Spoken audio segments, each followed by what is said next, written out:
Estamos hablando de las doctrinas fundamentales. Hay diferentes prácticas de gobierno, de liturgia, en diferentes iglesias, y no estamos hablando de eso. Ni vamos a pelearnos porque esa iglesia bautiza de esa manera y otros de otra manera. No estamos hablando de eso. Estamos hablando de los fundamentos esenciales que necesitamos tener para conocer la Biblia. Vamos a iniciar en esta mañana con la doctrina de la regeneración. La doctrina de la regeneración. Cada doctrina nos va a tomar 3 o 4, conferencias, pero vamos a iniciar con el primer paso a través del cual tú y yo nos convertimos y cómo se inició en tu vida y en mi vida la vida espiritual. Muy bien, el día que nacimos físicamente, nadie lo puede recordar. Cuando tú naciste físicamente y cuando yo nací físicamente, no lo podemos recordar. En un momento no existíamos y en otro momento ocurrió el milagro de nacer. Hablando humanamente, le debemos la vida a nuestros padres, pero principalmente a Dios, el creador de la vida. Si no hubiéramos nacido, no estaríamos vivos, lógicamente. Y el hecho de que vivimos es una evidencia de que tú y yo tuvimos irrefutablemente un nacimiento. ¿Quién puede explicar el maravilloso milagro de la vida? Nadie. Ahora, exactamente todo lo que sucede en el nacimiento físico y lo que sucede en el mundo físico, visible, cuadridimensional, es un paralelo asombroso con todo lo que sucede en el mundo espiritual. Dios nos ha permitido tener un contacto con este mundo que nos rodea, para que todas las cosas de este mundo, los árboles, el nacimiento, cómo amamanta una madre a su hijo, la leche que el niño toma, que es mucho mejor que sea la mamá y que no sea leche física o leche adulterado o fabricada, todo absolutamente tiene un paralelo en el mundo espiritual. ¿Por qué? Para que cuando vengamos al mundo espiritual, a la Biblia, y comencemos a estudiar las cosas de la Biblia, podamos nosotros tener puntos de referencia. O sea, si queremos ilustrar cómo nacimos de nuevo, es importante recordar cómo nacimos físicamente. Entonces ya tengo un punto de referencia y ya puedo comprender en mi mente cómo Dios operó para que tú y yo tuviésemos la vida espiritual. Por ejemplo, si tú le quieres a un ciego de nacimiento decir cómo es la nube, a ver, ¿qué le podrías decir a un ciego de cómo son las nubes? Si jamás ha visto una nube, no le puedes decir, pues es como el algodón, pues está en las mismas, porque nunca ha visto el algodón. Pues es blanca, no sabe ni qué es el blanco, porque jamás ha visto el blanco. Entonces, a un ciego de nacimiento no tendría un punto de referencia para decirle, mira, es como esto. Pero cuando venimos al mundo espiritual, Dios, conociendo esta debilidad de nosotros, usa el mundo físico como puntos de referencia. Entonces, cuando Cristo quiere ilustrar la vida espiritual, la ilustra en la Biblia físicamente. Cristo hace su aparición en el escenario terrenal. ¿Y qué hace Cristo? Mirad las aves de los cielos. El sembrador salió a sembrar y sembró en la tierra, y uno tenía espinas y el otro salieron piedras y operaron. ¿Y qué compara eso? Las espinas son los afanes de la vida. Y todos los ejemplos en las enseñanzas de Jesús, ¿de dónde eran tomadas? De la naturaleza. ¿Para qué? Para que tuviésemos, insisto, puntos de referencia. Ahora, vamos a Génesis capítulo 2 y vamos a ver el paralelo entre el inicio de nuestra vida física y el inicio de nuestra vida espiritual, ilustrado en la creación de Adán y de Eva. Entonces tenemos que ir desde el principio para que tú entiendas qué pasó en tu vida cuando te convertiste. ¿Qué diferencia hay entre una conversión, una regeneración y simplemente, pues me bautizaron de niño y soy católico, o soy protestante porque mis padres eran protestantes, o soy mormón porque mis padres eran mormones? Y vamos a ver la diferencia tan enorme que existe entre ser cristiano regenerado y simplemente ser religioso. Entonces tú tienes a través de todas estas enseñanzas que aprender la diferencia y no decir, pues soy cristiano porque pues nací cristiano. Discúlpame, nadie nació cristiano. Entonces vamos a ver todas estas cosas para que en tu vida tengas fundamentos fuertes. En Génesis 2:7 dice la Biblia, entonces Jehová Dios formó al hombre del polvo de la tierra.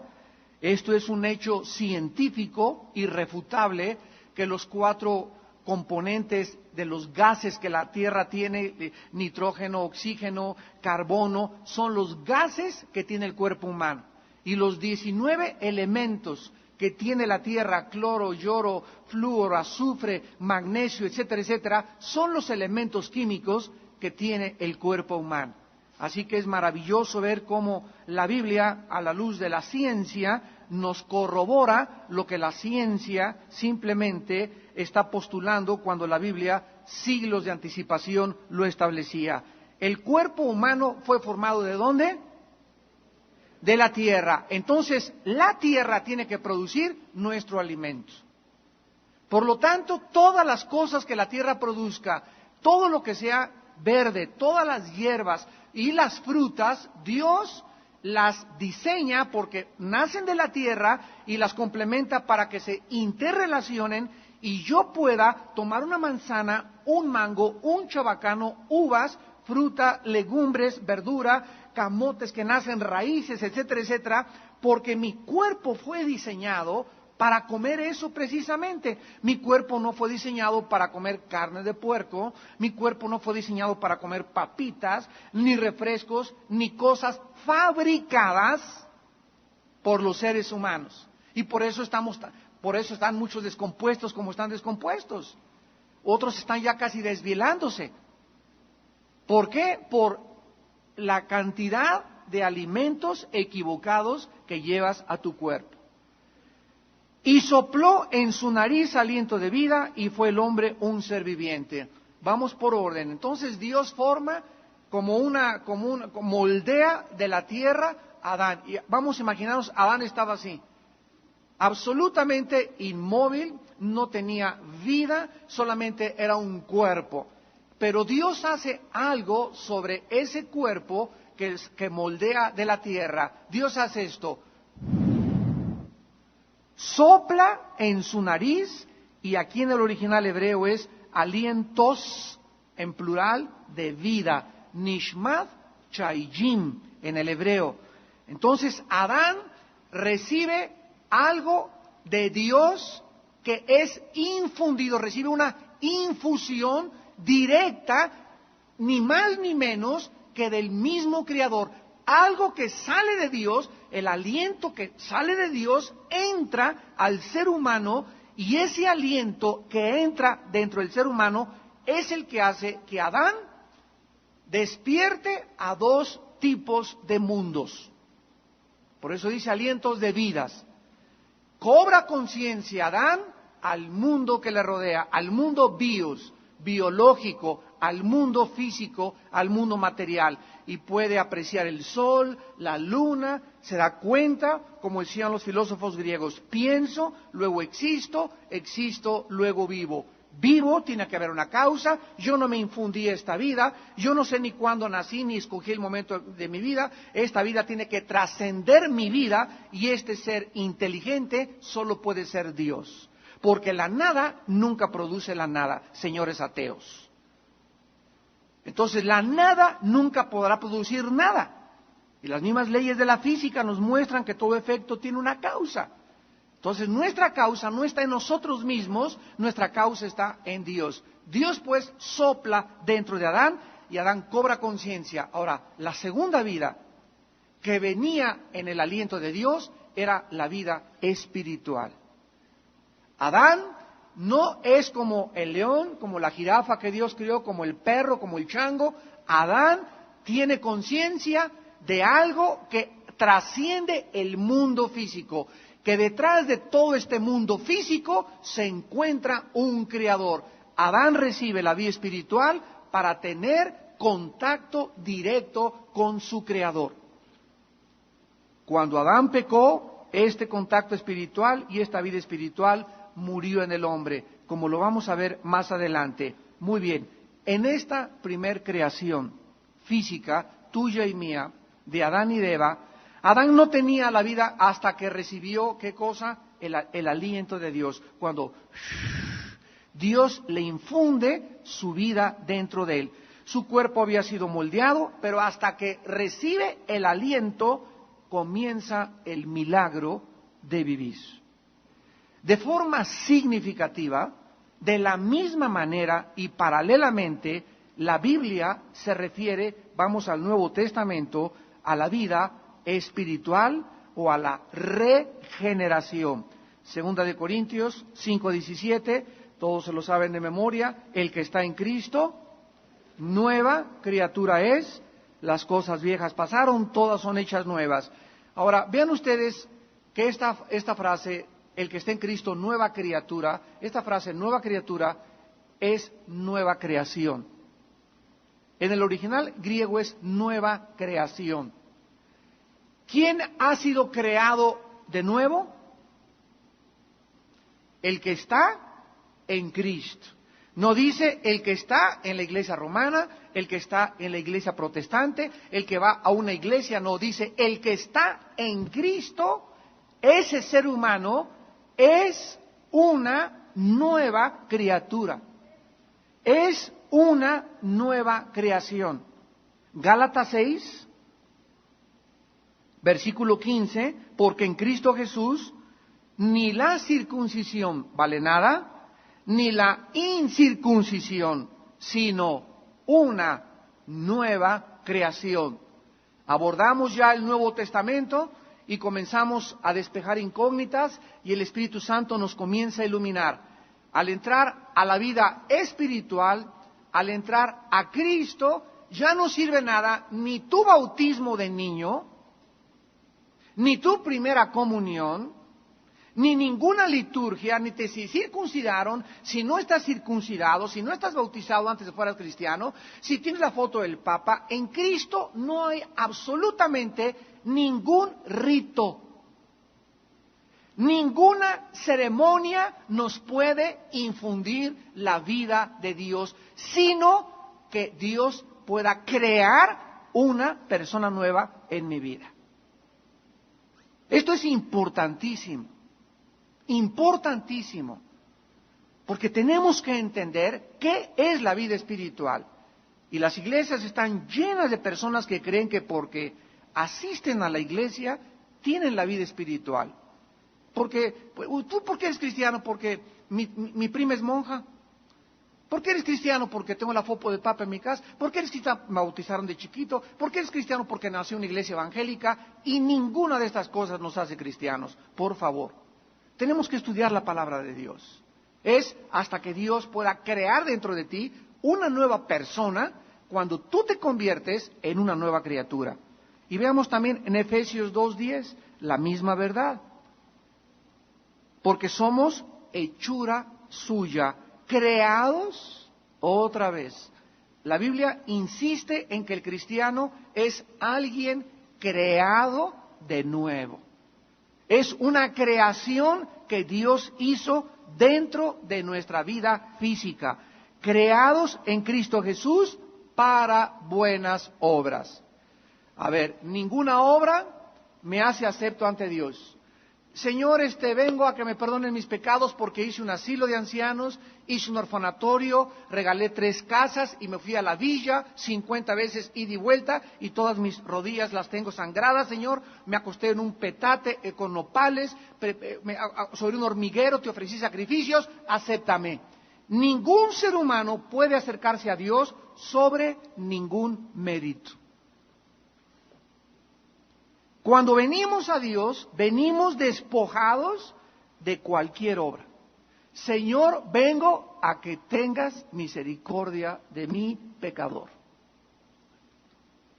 A que me perdones no en base a nada que yo he hecho, porque no he hecho nada bueno, y las cosas buenas que había hecho o que yo creía que había hecho buenas, como los asilos y como las limosnas que di, etcétera, etcétera, o que me porté muy bien, lo hice por motivos que solamente tú conoces y ante tu presencia son trapos inmundos. Mis justicias, dice Isaías 64:6, son como trapos inmundos delante de Dios.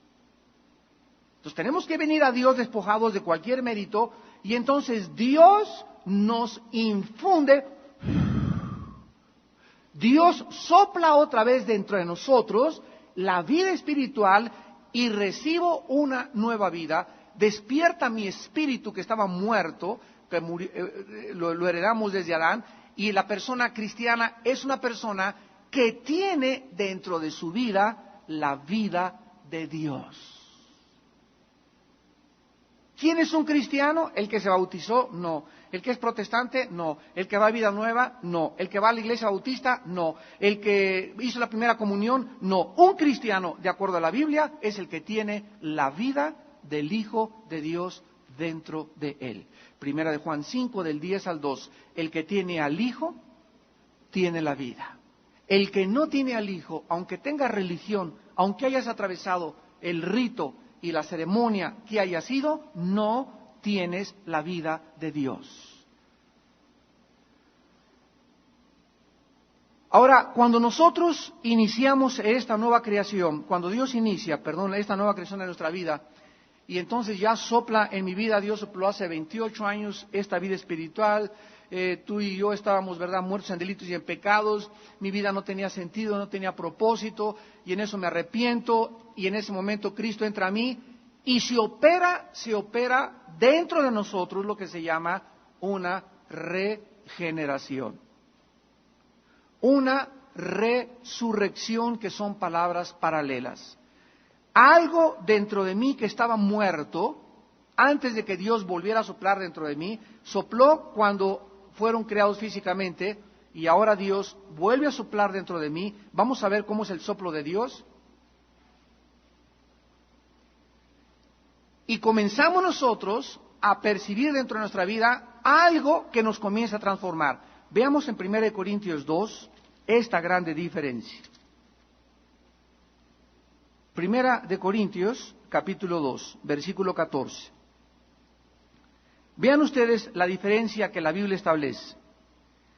Pero el hombre natural, ¿quién es el hombre natural? Lo que tú eras y lo que yo era antes de Cristo. La palabra natural es la persona que nació naturalmente de tu papá y de tu mamá. El hombre natural, la persona que no ha sido regenerada, la persona que no ha nacido de nuevo, la persona que no ha recibido la infusión de Dios espiritual, dice la Biblia, esta persona no percibe las cosas que son del Espíritu de Dios. Antes de que yo fuera cristiano, pues yo tenía mi religión, tú tenías tu religión, todos teníamos una religión, y otros hasta ni religión tenían. Eran ateos o agnósticos, escépticos, etcétera, etcétera. Pero la Biblia dice que ninguna persona que no haya recibido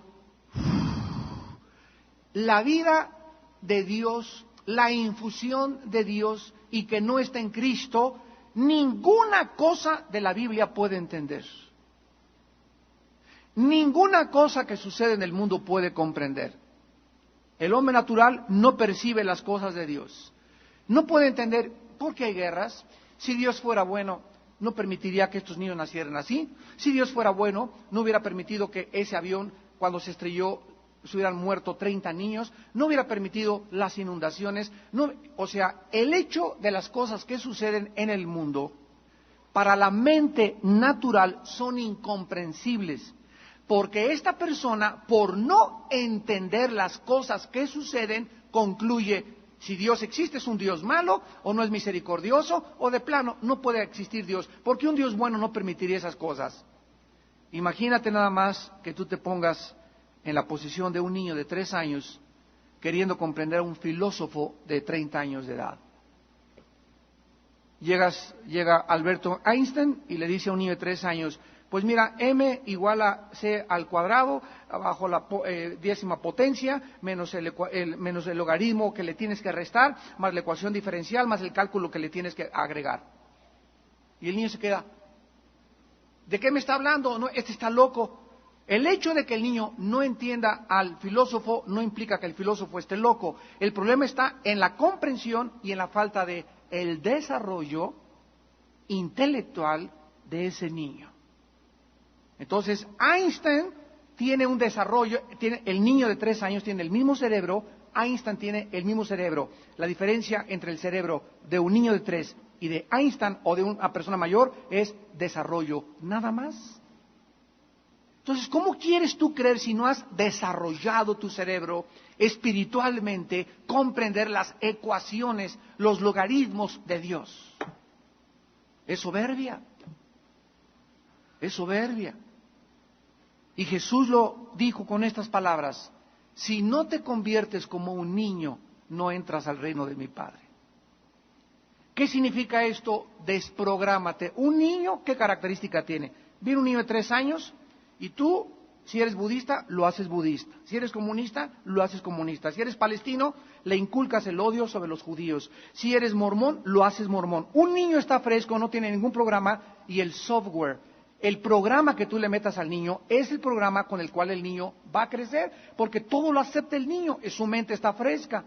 Pero cuando venimos a Cristo, traemos como 15 softwares, como 15 programas. Tú traías el programa de Marx, el otro de los gurús, el otro el Dalai Lama, el otro la dianética, el otro el comunismo, y dice Dios, cuando vengas a mí, saca tus programas, o dame chance que yo te saque todos tus programas, y esto significa conviértete como un niño, vuélvete inocente, reconoce que no sabes ni papa cuando vienes a la cruz, vienes a ser reprogramado.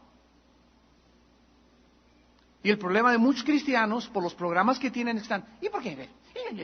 ¿Y por qué esto? ¿Y por qué aquello? Y es una lucha contra Dios. ¿Y por qué aquello? Y esto no lo entiendo. Y están constantemente, se vuelven antagónicos y con argumentaciones filosóficas en contra de Dios. Y por eso Dios no te ha podido enseñar nada, porque no eres manso para recibir su palabra. Dice en Santiago 1, reciban con mansedumbre la palabra implantada en vuestros corazones. Muy bien, entonces vemos nosotros también en Efesios 2, versículo 4 y 5, que este proceso inicial de la creación natural, el ser humano era insensible al mundo físico sin el aliento de Dios. Así también, en la creación espiritual, el ser humano permanece muerto al mundo espiritual. Ya vimos, el hombre natural no percibe las cosas que son de Dios, porque para él son locuras, no las puede entender. Dice en Efesios 2, versículo 4 y 5, pero Dios, que es rico en misericordia por su grande amor con que nos amó, aún estando nosotros, vean la forma como la Biblia describe nuestra condición antes de que Dios soplara en nuestra vida. Aún estando muertos en pecados, nos dio vida. ¿Cómo estábamos antes de Cristo? ¿Perdón? Muertos. Así, muertos. Antes de que tú nacieras, no existías y de repente naciste de tu mamá y de tu papá por el milagro de Dios. Así, ahora con tu vida física, antes de que recibieras a Cristo en tu vida, a Dios, estabas muerto y yo también estaba muerto. ¿Qué significa muerto? Desgraciadamente los seres humanos hemos relacionado la muerte con la cesación de la existencia. Pero la palabra muerte, thanatos, en el griego significa separación. O sea, vamos a leerlo, estando nosotros separados. ¿Qué es lo que nos separaba de Dios? Lo dice nuestros pecados. El pecado era como una barrera entre Dios y nosotros. Y esa barrera de pecado tenía que ser quitada para que tú y Dios, yo y Dios pudiésemos tener comunión, para que Dios me recibiese. Esta barrera de pecado en medio entre Dios y el ser humano no puede ser quitada por buenas obras, ni por peregrinaciones, ni por sacrificios. Fue la cruz de Cristo. La cruz de Cristo, lo que se encargó, de acuerdo a la Biblia, para que esa barrera se derrumbara y tú y yo pudiéramos acercarnos a Dios. Es en la cruz de Cristo donde Dios nos reencuentra, donde Dios nos recibe, donde Dios nos perdona, donde Dios nos amó. Es en la cruz y no hay ninguna otra forma de que el hombre se pueda reincorporar, regenerar, acercar a Dios, más que a través de la cruz de Cristo. Cualquier camino que tú le busques, pues me voy a ir a meterme un peyote para ver si me voy con Dios. Me voy a ir allá con los lamas allá en los montes Himalayas, con los gurús, para que los monjes budistas me acerquen a Dios. Espérame tantito. ¿Tú sabes que los monjes budistas son ateos? ¿Tú sabes que el Dalai Lama, que lo nombran un guía espiritual, es ateo? ¿Por qué? Porque el budismo es una religión atea. Pero ¿cómo no es una contradicción el ateísmo? No, es que las personas han asociado la palabra religión con Dios y el comunismo era una religión, una ideología religiosa. Entonces el Dalai Lama no sabe ni papa de Dios porque no cree en Dios.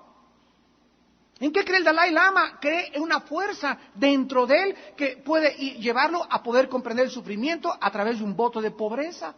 Y por eso se visten como indios tepujas. ¿Y por qué digo estas cosas? Porque él dijo que él era Dios cuando estuvo con el Papa en 1995, con el Papa Juan Pablo II. El Dalai Lama le dijo, yo soy Dios. Entonces se acercó una persona que era artista de cine en Hollywood y le dijo, espéreme tantito, yo estoy estudiando el budismo. A ver, ¿no hay una contradicción en que usted me diga que es Dios y el budismo es ateo? Y él contestó, es que estoy fundando y reencontrando un nuevo Dios dentro del budismo. Imagínense nada más a todos los que siguen al panzoncito de Buda.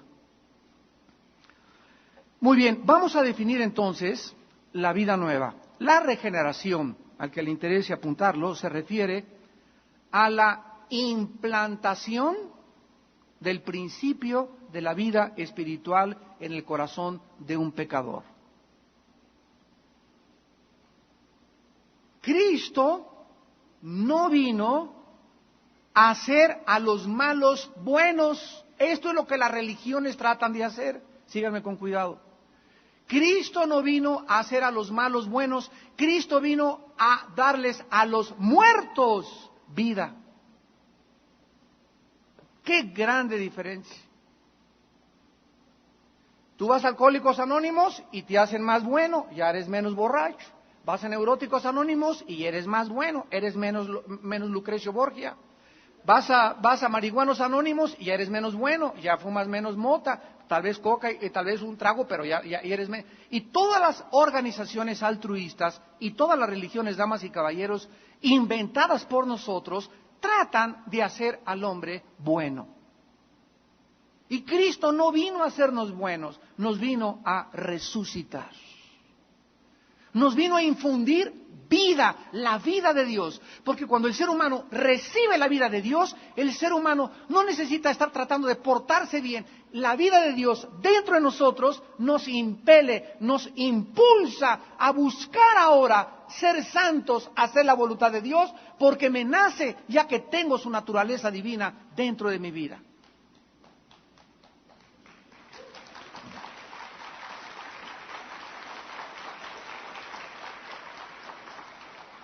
Miren esta verdad en Ezequiel capítulo 36. En el Antiguo Testamento, cuando se profetizó lo que Dios haría después de Pentecostés, cuando el Espíritu Santo vino y fundó la iglesia. Dice en Ezequiel 36, versículo 25 y 26. Ezequiel 36, 25 y 26. Esparciré sobre vosotros agua limpia, y serán limpiados de todas vuestras inmundicias, y de todos vuestros ídolos os limpiaré. Escucha, os daré corazón nuevo, nuevo, no parchado, no como hacen religiones, solamente ponen parches, sino Dios pone dentro de nosotros algo nuevo, significa algo que no teníamos.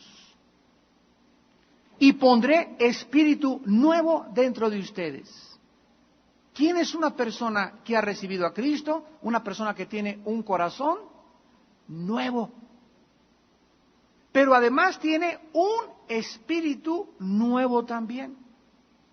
Hay un milagro dentro de nosotros que aún no comprendemos del todo, donde Dios crea dentro de mi vida un corazón nuevo.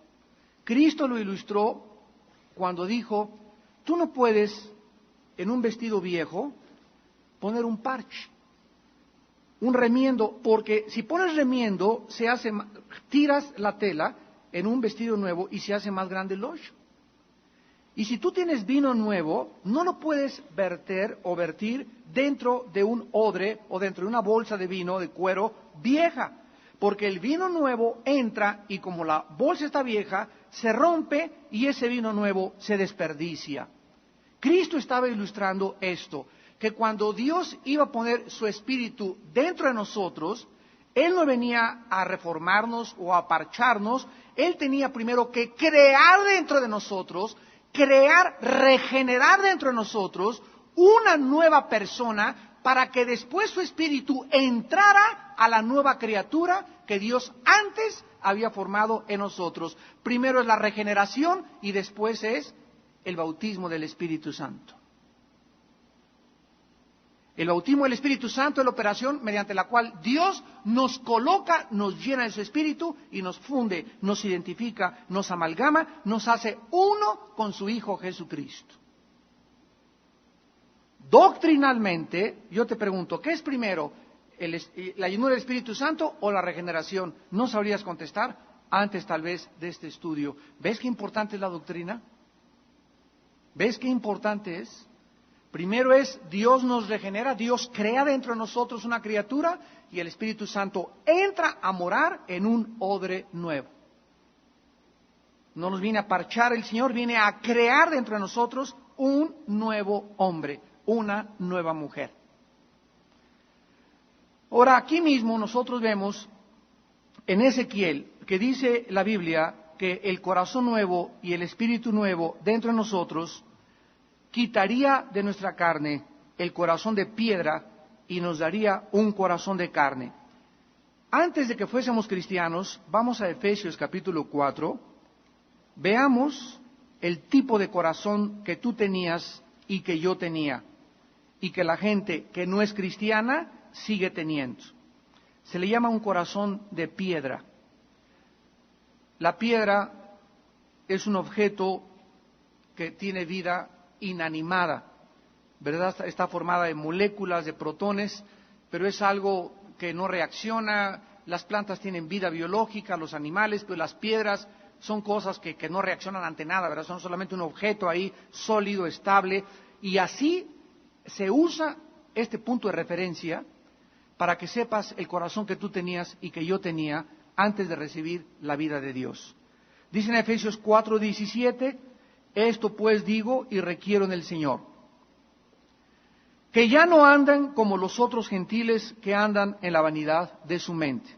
Aquí se nos advierte, se nos exhorta, se nos amonesta a que los gentiles, o sea, las personas sin Cristo, ¿cómo andan? ¿Cuál es la conducta de ellos? Su mente es vana. La palabra vano en el griego es vacía, hueca, sin sentido, sin propósito. Ve a Vips y escucha una conversación. Ese mi compadre, ¿de dónde vienes? Pues de dónde cree, compadre. Me llevé a mi secretaria a Tequesquitengo el fin de semana. Ese es mi compadre. ¿Y qué hicieron? Bueno, pues ya no te voy a platicar más, ¿verdad? Pero híjole, qué crudota, compadre.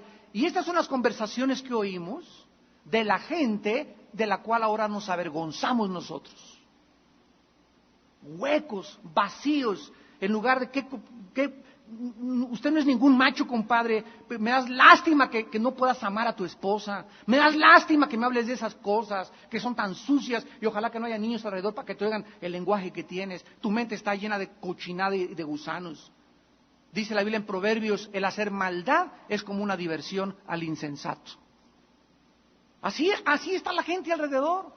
Les decía que el otro día que estábamos en Acapulco en un retiro la semana pasada, ahí en el hotel se levanta un muchacho de los que animan y vengan a bailar y acá, a ver esta mañana quién trae el primer condón. ¿O qué anoche no hicieron nada? Ese lenguaje en un lugar público, familiar. Tuvimos que ir a exhortar a esa persona y quejarnos en la gerencia que no era justo que tuvieran ese lenguaje. ¿Por qué? Y toda la gente riéndose, nadie protesta, nadie dice nada. ¿Por qué? Porque están huecos, vacíos en sus vidas. Todo lo que hablan es sexo, condones, riquezas, dinero. ¿Y dónde fuiste de viaje? Pues me fui a los Aspen, a Suiza. Y me fui a comprar un abrigo aquí, por allá. Y voy a ir ahora de vacaciones y voy a mandar a mi hijo a Francia. Y lo voy a mandar a España. Bruto, tonto, tarado. Mandas un hijo a Europa y se lo va a comer el diablo allá. Pero prefieren la educación intelectual a la educación cristiana. Huecos de sus mentes. Vacíos. Y Dios ya no quiere que andemos de esta forma. Dice el versículo 18, teniendo el entendimiento entenebrecido. O sea, están cubiertos de obscuridad, de tinieblas. No entienden, no comprenden, no saben la razón de la vida. No han descubierto el arte de vivir. No han podido saber por qué Dios los creó. Y por eso viven una vida tan vacía, tan superficial, buscando dinero, buscando popularidad, buscando carreras, buscando títulos académicos. Y todo eso está bien, pero si lo haces por razón de glorificar a Dios en tu vida. Y no para tu propio ego, para tu propio interés, para tu propia felicidad. Dice la Biblia que esta es la forma como la gente vive y dice por la dureza de su corazón. Aquí la palabra dureza es porosis en el griego, que nos habla de qué forma todo lo que entra a su corazón no lo pueden retener. Es un corazón poroso. Dios necesita crear dentro de tu vida un corazón nuevo. Porque con el corazón que tú naciste y con el corazón que yo nací es un corazón vacío, vano, hueco, insensible, duro, enemigo de Dios y de las cosas de Dios. Y la más grande característica es soberbio. Es un corazón orgulloso como el sol. Y esta es la razón por la cual el mundo contiene y le saca los puños a Dios. Y yo pienso mejor que tú. Y el ser humano es más bondadoso y es más misericordioso que Dios mismo. Es al grado al que la gente ha llegado. Entonces, esta descripción de nuestro viejo corazón como piedra simboliza la naturaleza con la cual nacimos, insensible, fría, endurecida, incapaz de funcionar espiritualmente. Pero en la regeneración, si alguien en esta mañana recibe a Cristo como su Señor y su Salvador, Dios opera dentro de tu vida un cambio revolucionario, en el que el pecador comienza a pensar, comienza a cambiar sus deseos y la forma como toma ahora sus decisiones. Ahora tienes una naturaleza espiritual y por eso amas la Biblia. Por eso te encanta ahora leer la Biblia, porque la naturaleza de Dios que está dentro de ti, la Biblia fue hecha para el espíritu, la Biblia no fue hecha para la mente, fue hecha para mi espíritu. Mi espíritu tiene que absorber y entender en el espíritu, porque Dios es espíritu, las cosas de Dios, y ya que mi espíritu las capta, las pasa a mi mente las registra y mi mente es transformada, cambiada gradualmente, y este proceso del cambio de la mente se llama santificación. Santificación. Es el proceso del cambio de la mente a una mente de Dios. En un momento estábamos muertos, en otro momento estamos vivos espiritualmente. La regeneración, para terminar, entonces es la infusión de la vida de Dios. Dios nos despierta de nuestro estado de estupor, de muerte espiritual. Y nos capacita Dios dentro de nosotros para que podamos ver. Ya no vemos solamente los anuncios y los comerciales y el sexo y todo aquí en la vida. Ya no nos vamos con la finta. Ya tenemos otros ojos espirituales que nos permiten ver más allá del mundo físico que nos rodea. Y vemos el mundo que viene, que nos está esperando, que es real. Como cuando Elías le dijo a su sirviente, o Eliseo le dijo a su sirviente, mira, Señor, ábrele los ojos a mi sirviente para que vea, y le abrió Dios los ojos y gritó y dijo, hay más jinetes de ángeles de Dios con nosotros que los que están con ellos. Cuando Dios nos abre los ojos, vemos las cosas que antes éramos incapaces de ver. Ahora podemos ver, entender y recibir las bendiciones y la herencia que tenemos en Cristo. Veamos esta verdad en Hechos 26, cuando Pablo se convierte, ¿qué es precisamente lo que Dios le revela? Hechos 26, versículo 15 al 18. Miren ustedes en este testimonio que le da Pablo a Agripa, lo que le dice Pablo al rey. Hechos 26, 15 al 18. Pablo está narrando su testimonio y entonces dije, ¿quién eres, Señor? Y el Señor dijo, yo soy Jesús, a quien tú persigues. Él está contando su conversión. Versículo 16, pero levántate, o sea, le dijo Jesús, levántate y ponte sobre tus pies, porque para esto he aparecido a ti. Escucha, para ponerte por ministro y testigo de las cosas que has visto y de aquellas en que me apareceré a ti, librándote de tu pueblo y de los gentiles a quienes ahora te envío. Versículo 18, para que abras sus ojos. ¿Cómo describe la Biblia a la gente sin Cristo? Ciega. ¿Cuál es mi misión? ¿Cuál es tu misión en tu familia? Dios te tocó, Dios te llamó, Dios te convirtió, Dios te puso la vida de Dios para que vayas a abrirle los ojos a tu familia, a tus amigos, ábrele los ojos en la secundaria, en la prepa, a tus compañeros médicos, a tus compañeros abogados, a tus compañeros carpinteros, ábrele los ojos. La gente está ciega. ¿Y quiénes somos los instrumentos para quitarle la ceguera? Nosotros.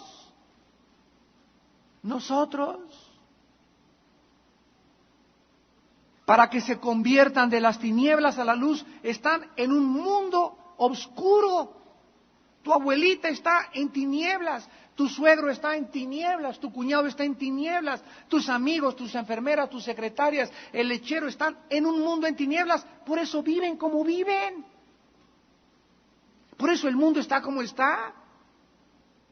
Creemos que un grupo de estadistas, las Naciones Unidas, se pueden juntar y ellos tienen la capacidad de resolver los problemas del mundo. Todavía el mundo cree que un presidente puede llegar de un partido y puede cambiar el país. Creemos que el hombre tiene esa capacidad. La Biblia dice, no es cierto. Son hombres que viven en tinieblas. No hay ninguna esperanza para este mundo fuera de Jesucristo. Ninguna. No esperes que ningún presidente, ningún político, ningún partido, no es cierto. Son hombres. Maldito el hombre que confía en el hombre, dice Jeremías 17. Hasta que Cristo venga, habrá guerras. Hasta que Cristo venga, habrá paz. Hasta que Cristo venga, habrá justicia. Entendámoslo, el mundo irá de mal en peor. Los problemas que las Naciones Unidas tratan de resolver van mucho más allá de sus problemas que la capacidad que el hombre tiene para resolverlos. Por eso no han resuelto nada. Y como dijo don Teofilito, ni resolverán. Para que se conviertan de las tinieblas a la luz y de la potestad de Satanás a Dios, están ciegos, están en tinieblas y están bajo el control de Satanás. Aunque tú no lo sepas y aunque tú no lo creas, actúas como actúas, vives como vives, haces lo que haces, hablas y dices lo que hablas, porque hay una fuerza maligna operando en tu vida y es la potestad de Satanás. Y dice la Biblia, para que reciban por la fe que es en mí, perdón de pecados y herencia entre los santificados. Y vamos a acabar en Ezequiel 37, cuando Dios usa una figura, y aunque esto es una profecía que tendrá un cumplimiento escatológico con Israel, hay una lección espiritual para nosotros muy clara. En Ezequiel 37, Dios le muestra al profeta un valle de huesos, secos los huesos. Y le dice en el versículo 7, profeticé pues como me fue mandado, y hubo un ruido mientras yo profetizaba, un temblor, y los huesos se juntaron cada hueso con su hueso. Aquí, al juntarse los huesos, daban la apariencia de que estaban vivos. Sin embargo, aun cuando los huesos se juntaron, no estaban vivos. Versículo 8. Y miré, he aquí tendones sobre ellos, la carne subió, la piel cubierta por encima de ellos, pero en ellos no había espíritu. Aunque comenzaron los tendones y los huesos a reunirse, no había vida en ellos, pues no fue hasta que el espíritu entró en los huesos cuando los huesos comenzaron a vivir. Versículo 9, me dijo, profetiza al espíritu, profetiza, hijo de hombre, y di al espíritu. Así ha dicho Jehová el Señor, espíritu, ven de los cuatro vientos y sopla. ¿Qué hizo Dios con Adán y Eva? Perdón, con Adán. ¿Y qué recibió Adán? La vida. ¿Dónde está la vida? En el aliento de Dios. Y la palabra aliento es otra palabra para espíritu, tanto en el hebreo como en el griego. Sopla y ven de los cuatro vientos sobre estos muertos y vivirán. Y profeticé como me había mandado, y entró espíritu en ellos y vivieron. Vemos nosotros claramente de qué forma Dios lo que hará en el futuro con Israel es una profecía para la restauración futura de Israel como individuos, es lo que Dios hace exactamente cada vez que resucita a un pecador. Damas y caballeros, en esta mañana Dios los invita a que tú puedas venir a la cruz. Yo no te invito en esta mañana a ninguna religión, a que aceptes una religión u otra religión. Repito, tú puedes pertenecer inclusive en esta mañana a cierta religión y tú sabes que no tienes vida. No te gusta leer la Biblia, tu vida no ha cambiado, tus metas no han cambiado, no amas a Dios, no adoras a Dios, no tienes la vida de Dios operando en tu espíritu. Esto te da testimonio que sigues muerto, que sigues muerta en pecados y en delitos. Dios quiere en esta noche o en esta mañana soplar sobre tu vida. Dios quiere infundir dentro de ti la vida de Él. Y esta vida se encuentra en la persona de Jesucristo. Al recibir a Jesucristo, Él es la vida, Él es la resurrección, Él es el camino, Él es la verdad, Él es el pan que descendió del cielo, Él es mi alimento, va a ser el todo en todo para todos, porque Él es sobre todos. Y tú lo único que tienes que hacer en esta mañana es tres cosas. Número uno, arrepentirte de tus pecados. Reconocer que tu vida está muerta, que tu vida no tiene sentido, que tu vida no tiene propósito, que ya no te puedes seguir riendo de la vida, ni carcajeando de tus pecados, ni burlándote de Dios. ¿Qué tal si tú mueres hoy? Mi esposo y yo cada vez que venimos de Toluca, ahorita en la mañana, otro carro se fue a la barranca. No hay una semana que no viajemos en el que no hay muertos en esa carretera. Personas como tú que llegan y se reían, pues puede que sea cierto, pues mañana, es que tengo ahí mi chava y la semana que entra me convierto. ¿Sabes una cosa? Si tú te mueres hoy en la noche, tú te vas al infierno. Y sin baranda y sin derechito. ¿Por qué? Porque moriste en tus pecados. Pero la Biblia dice que Dios no envió a Cristo a condenarte, ni a que te fueras al infierno. Lo envió para salvarte, para darte vida y para que ya resucitaras en esta mañana y le permitas a Dios comenzar en tu vida una regeneración. Oremos. Señor, en esta mañana te damos las gracias por el privilegio que nos das de enseñarnos desde la A hasta la Z tus doctrinas más importantes de tu palabra. Te damos gracias porque hemos comprendido, Señor, que no hay nada de mérito en el ser humano para recibir la salvación. Que la salvación es una infusión, como la recibió Adán, de tu vida, de tu espíritu, vivificando nuestro espíritu y creando dentro de nosotros una nueva y total diferente personalidad. Por eso el que está en Cristo, solo en Cristo se puede volver a vivir. Nueva criatura es. Gracias porque ya no hay ritos, ya no hay ceremonias, más que una nueva creación. Es lo único que tú tomas en cuenta. ¿Qué tengo que hacer esta mañana? Me preguntarás.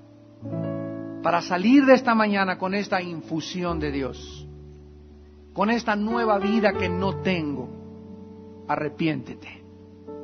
Arrepentirte es simplemente reconocer que has vivido equivocadamente, que no puedes seguir con el estilo de vida que vives de pecado, y que si tú mueres en tus pecados tú te vas al infierno, y Cristo vino para salvarnos del infierno, de la condenación eterna. Si el infierno no existiera, la muerte de Cristo fue un desperdicio y fue en balde, porque Él vino a morir para salvarnos del infierno.